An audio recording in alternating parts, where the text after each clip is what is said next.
Well, the day we all knew was coming has finally arrived.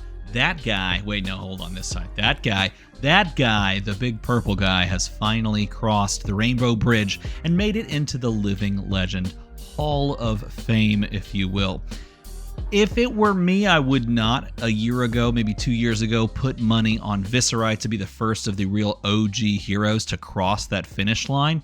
I would not have guessed that. And yet, here we are, off of the back of a very powerful boost via Rosetta. Viserai crosses the finish line first. He was much maligned for several years, just kind of languishing at 500, and he's been charging back ever since Rosetta released and showing why he's the top of the meta. And I didn't I didn't hop onto the bandwagon soon enough, but at the very least, we can all recognize that he is the top of the meta, and I can prove that to you because we can look at the data from week 3 alongside of the other weeks. So week 1 looked like this, with Viserai tied for number 1 with New Alluring Desire. Also keep in mind Aurora with 13 wins, Syndra with 11. And then we shift over to week number 2. Viserai well and truly claims the top spot with 24 wins over Syndra, who makes a remarkable surge in week 2 after everyone realizes that drawing cards in a game where you're locked to 4 per turn is very good. So Syndra moves up to the second place spot for week 2 with 21 points. New Alluring Desire falls to third with 18 points, and Aurora rounding out the top 4 with 16. And of course, there's a big drop off there. You can see that same sort of drop off here if you look, going from double digits to single digits after 4 heroes. Same thing happens in week 2. And now we have the data for week 3, the week that pushed the big guy over the top. And yeah, 24 wins was not a fluke. 24 wins is indicative of his status in the meta. He was the best deck in this format. He had the ability, the capacity, one might say, to both race down aggro decks and to force interaction via like control decks into that control matchup, or any deck that would even consider themselves sort of a mid-range combo control package. He could just do it too, and that's why he sits in the Living Legend halls now, rather than on week 4 of the classic constructed Road to Nationals leaderboards. Behind him this week is the interesting part, because a couple of heroes have been making some moves over the past few weeks. We can look at that data here after this graphic, but New Alluring Desire stays around that same ballpark, this time being the second place finisher with 14. Aurora, again, at 13. Prism and Syndra now tied for 10, and Vincent climbing seemingly out of nowhere, sitting at 7 wins. I will include her because she, to me, is one of the stories going forward now that Viserai has made his way out of the format. But again, it's pretty crazy to see Viserai just basically dominate these smaller level tournaments and put down the hammer, if you will, of the meta. This is my meta. Prove me wrong. And no one really could, because he claimed the top spot all 3 times, with the exception, of course, tying for first with New after that. So I told you we'd take a look at the data, and I'm a man of my word. So here it is. First things first, I compiled weeks 1 through 3, as you can see here, and the total number of wins across all RTNs in this column. I'm not reading too terribly much into this data because it's kind of hard to read into when you know that these are smaller scale tournaments and you don't quite know the scope of the tournaments as far as size is concerned and the meta that you're playing in locally. But the amount of wins is always a reflection in some way, shape, or form of the overarching beliefs in the game currently. And as you see, Viserai sits atop with 62 total wins. In fact, that is so much more than what New Alluring Desire had, only down to 46. And New is the second place point getter in that. Right behind her, there's a tie for third with Syndra and Aurora. And then after that, that's where things get a little bit interesting, because Prism Awakener of Soul has really come on strong, starting for 7 wins, moving up to 8 wins, and then up to 10 wins. Going forward, I would expect this number to actually go up this week.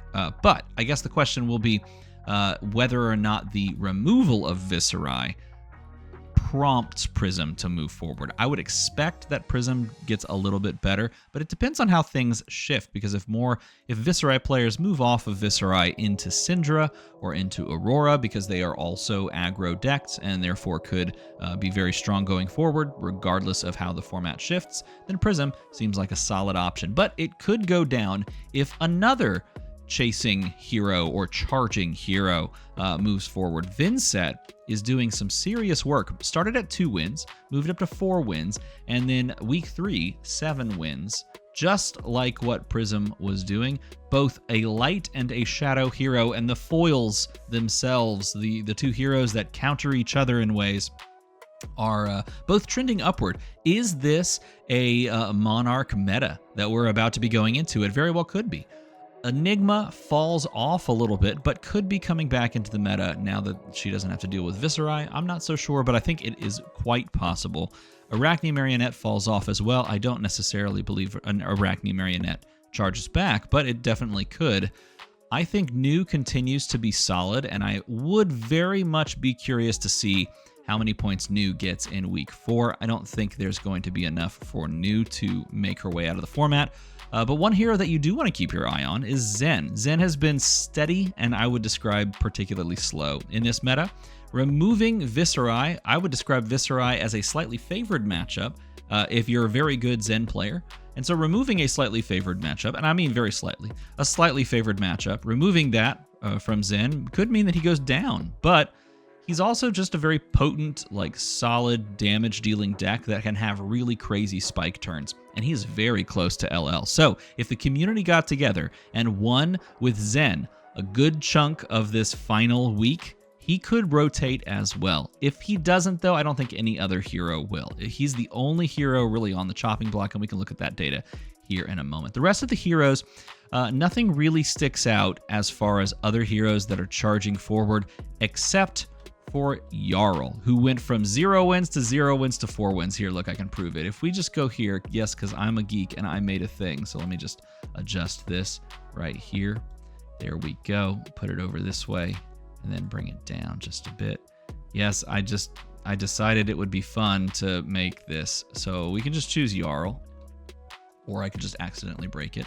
If we just go down here to Jarl, you can see Jarl he went 0 wins, 0 wins, 4 wins in a great response to the charge forward of Syndra in week 2. Jarl comes out, and most likely CYB Fatigue Jarl stakes his claim as an answer to the future meta. And that's not something we're going to cover in this video. If you want to talk future meta, I'll probably make a video right after this one and post it tomorrow or the day after that, talking about what this future is going to look like, both in week 4 of RTN season and then going forward, because without Viserai and maybe even without Zen, the meta is going to shift. Sizably, I don't know. It depends. It's already shifting a little bit sizably, but this is one of the kind of indicators that it could definitely shift, because he is a direct response to heroes such as Syndra.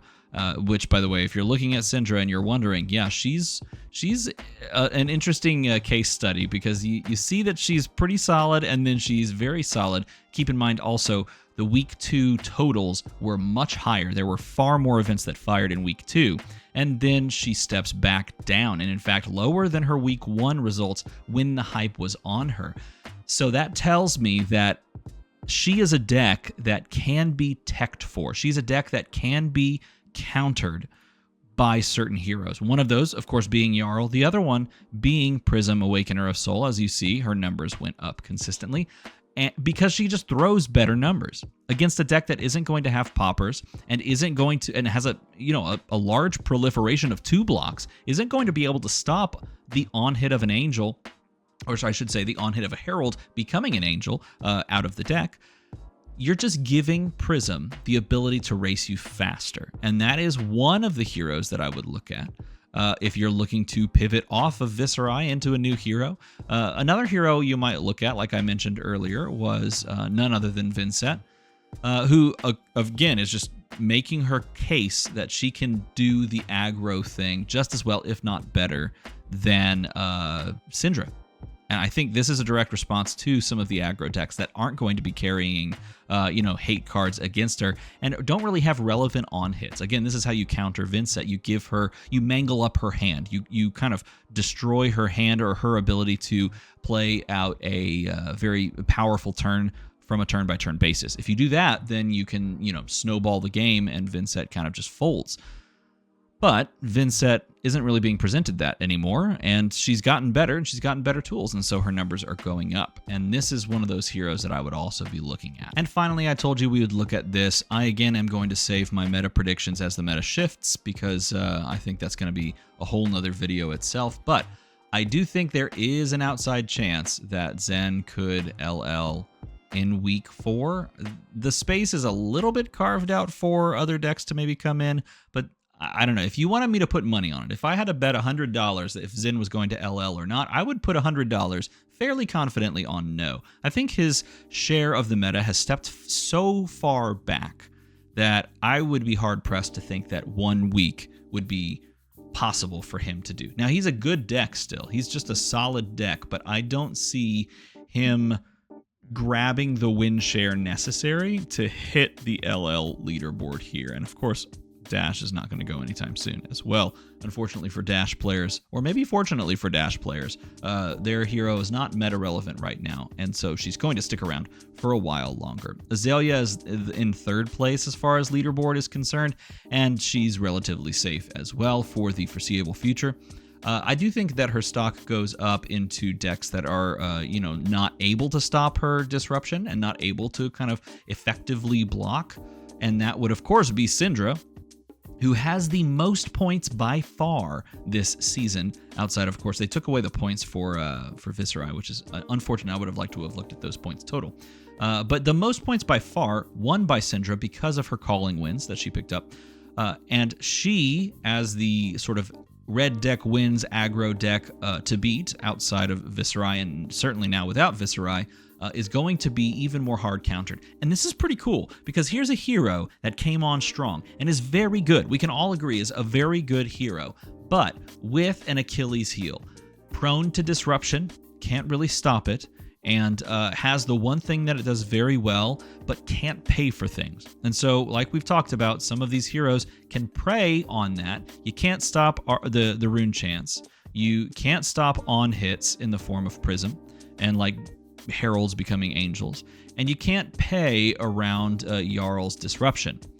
So where does that leave her as a deck? That's going to be the interesting question going forward. She's very good, don't get me wrong. The same thing is true of where's my girl? Where is she at? Aurora Shooting Star, who's got a respectable 500 points, and she's about to have her own armory deck come out. She could very well become the best aggro deck in the format because she does have the ability to run blues. She does have the ability to play around some forms of disruption, even though she does have no blocks in the deck. Some of those are pretty evasive no blocks. So there is a world where Aurora becomes the top dog of the format from an aggressive perspective. But I will not bore you too terribly much because there's a lot that I want to talk about with this, and I don't want this video to ramble on too terribly long. If you want to hear more of my thoughts of where this meta shifts, I've been thinking about it all day. So if you'd like to hear that, let me know in a comment below. And of course, support the channel by making the number go to another number. That's what we do here. Ask my dog. She just came into the room. She knows, even she knows that we support by making the number go to the other number. As always, everybody, thanks for watching.